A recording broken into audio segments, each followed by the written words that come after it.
Empate dentro de casa com sabor de derrota. Coletivo do técnico Pepa e agora a análise dele, o comentarista Luciano da Casa, aqui no canal Cruzeiro Esportes. Domingo de manhã ali, entrevista do Pepa, calor, mas ele foi coerente na coletiva, né? Em relação à leitura tática do jogo. Eu concordo com tudo que o Pepa falou. Cruzeiro não jogou bem, porque às vezes a gente fala alguma coisa assim, o pessoal acha que tá cornetando, mas não é leitura de jogo. O resultado às vezes esconde muita coisa, às vezes o time ganha e não joga, o time ganha jogando mal, né? E perde jogando bem. Exemplo, contra o São Paulo. São Paulo foi o jogo que o Cruzeiro jogou 60 minutos atrás da linha da bola e ganhou o jogo. E várias vezes contra o Flamengo, contra o Fluminense, o Cruzeiro jogou melhor e perdeu. Então eu sempre tento fazer o equilíbrio entre a performance e o resultado.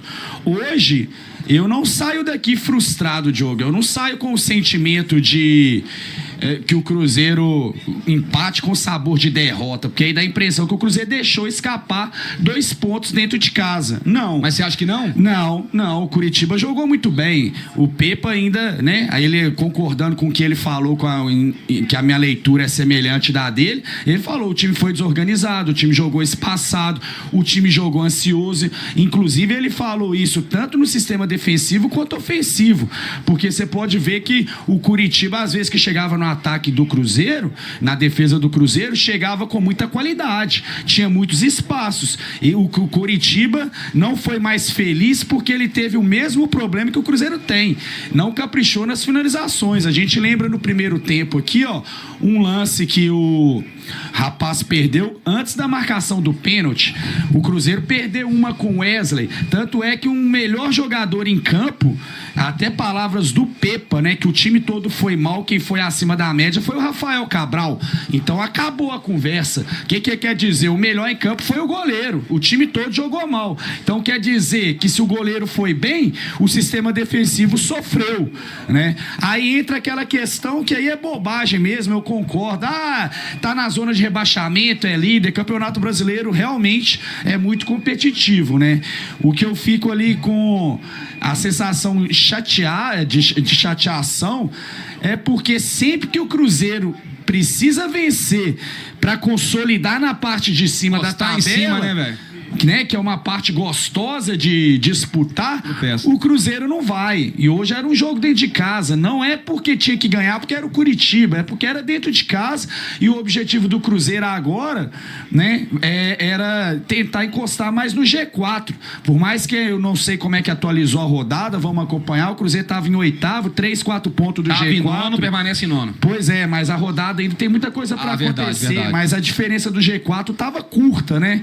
Agora não. Agora pode o Cruzeiro realmente ficar num meio de tabela, distante de G4 e distante, pelo menos, graças a Deus, da zona de rebaixamento, né? Mas é aquela sensação que um pouquinho dá pra caprichar, jogo. Inclusive, foi muito bem abordado várias questões táticas ou técnicas, que eu sempre levo uma lista de perguntas, e hoje eu fiquei por último, né? Então eles perguntaram as minhas prioridades. Mas uma coisa pra mim que é fator crônico do Cruzeiro.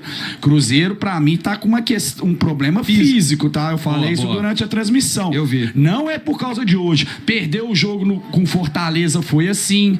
Agora, o ponto mais grave eu tô dando o exemplo do Fortaleza, mas do Inter, sempre nos últimos 20 minutos, o Cruzeiro tá caindo de rendimento. Agora, o que me incomoda, além disso, que é um problema crônico, se fosse só hoje, tudo bem, é que nós ficamos 10 dias sem jogar.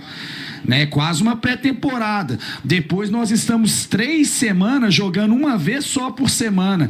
E agora que agora a semana é vazia, mas depois começa jogos 2 vezes por semana.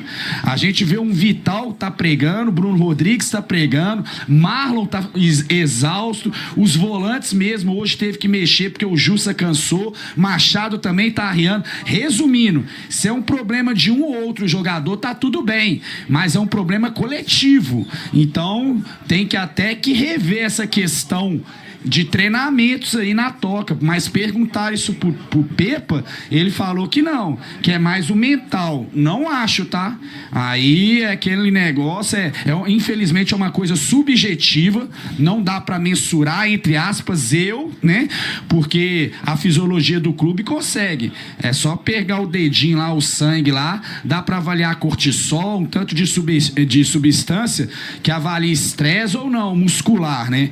Mas eu tô sentindo o Cruzeiro baixando o ritmo em relação aos adversários com esse privilégio de intervalo de tabela. Então me preocupa a projeção. E agora o Cruzeiro joga o próximo jogo domingo, né, em casa, depois é só pedreira, Atlético Paranaense, Palmeiras e Botafogo, né? Agora que se vira. Apesar que o Cruzeiro ultimamente está jogando melhor com a parte de cima da tabela que a de baixo, né? E quando eu perguntei da janela de transferência, aí eu não entendi, né? Eu falei com ele que antes ele veio num discurso, Diogo, de dar conforto para o jogador. Inclusive, por exemplo, Gilberto, Dourado, Wesley, nossa, não pode reclamar absolutamente nada de oportunidade. Sequência. Quem pode reclamar isso é Daniel Júnior, Nicão, talvez, Ian Lucas, o Alisson, né? Alguns faltaram, mas para uns foram até o excesso. Só que agora o Pepa já tá mais dinâmico, o Pepa tá mais ele tá mais dinâmico, ele tá arriscando mais. Ele já tirou o centroavante, aí ele tentou o Stênio, hoje ele tentou o Robert. Então, algumas coisas já é clara, tá? Cruzeiro internamente esgotou as possibilidades. Cruzeiro precisa ir no mercado. E agora é uma fase decisiva. É uma fase de transferência, né? Que o Cruzeiro, quanto mais assertivo, parece que é óbvio falar isso, mas é verdade, melhor para ele, né? A questão, igual o Pepa falou, que ele não vai contratar muitos jogadores e mandar muitos embora. Ok, estamos fechados. Mas para mim o Cruzeiro agora, a questão é qualificação. Vai vir para jogar? Vem. Não precisa. Eu acho que o Cruzeiro precisa de alguns nomes para assumir titularidade, onde um zagueiro confiável, ok? Por mais que o Cruzeiro é a segunda melhor até então defesa do campeonato, né? O Cruzeiro passa muito aperto. O Oliveira em jogos grandes aí já é o contrário, ele dá um apagão, para mim não passa segurança, ok? Volante ali, o Ju se encaixou como uma luva, mas agora trouxe Lucas Silva e tudo, bacana, mas precisa de um meia também, um articulador, porque Nicão não vai mais, Daniel Júnior parece que não tá nos planos, o Vital depois da lesão caiu muito o rendimento, inclusive eu acho que a parte física também, volta a insistir nisso, eu acho que tá pegando. Os homens da frente então nem se fala, né? O titular absoluto é o Bruno Rodrigues, mas tem aquela questão de fomeagem, prender bola, né? Mas pelo menos é um que eu acho que, apesar dos pesares, é um titular incontestável. Também mas acho. O Wesley varia demais, por mais que muita gente tenta falar que ele melhorou, concordo, evoluiu, concordo. Hoje perdeu um gol muito importante aqui, mas depois fez grandes jogadas aqui na linha de fundo. Então eu avalio ele, opinião pessoal minha, cada um tem a sua, tá tudo certo.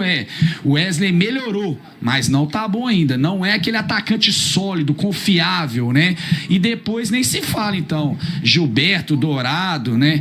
Hoje mesmo, quando o Gilberto entrou, não é pegando no pé. Por mim, que o Gilberto seja o artilheiro da competição.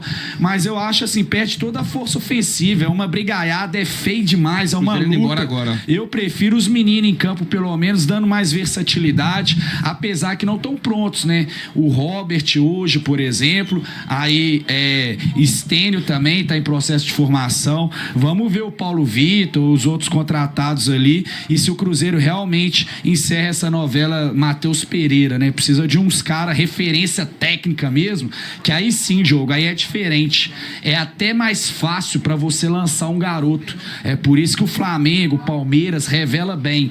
Porque se você tem um time forte para sustentar, é outra coisa.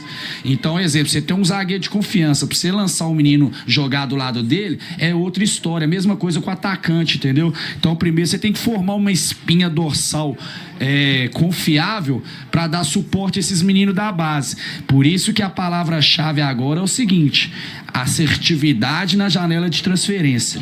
O Cruzeiro precisa ser muito disso, porque eu acho que com poucas peças corretas dá pra gente brigar lá em cima, porque o campeonato também, você pega o Botafogo que disparou, não tem nenhum bicho papão não.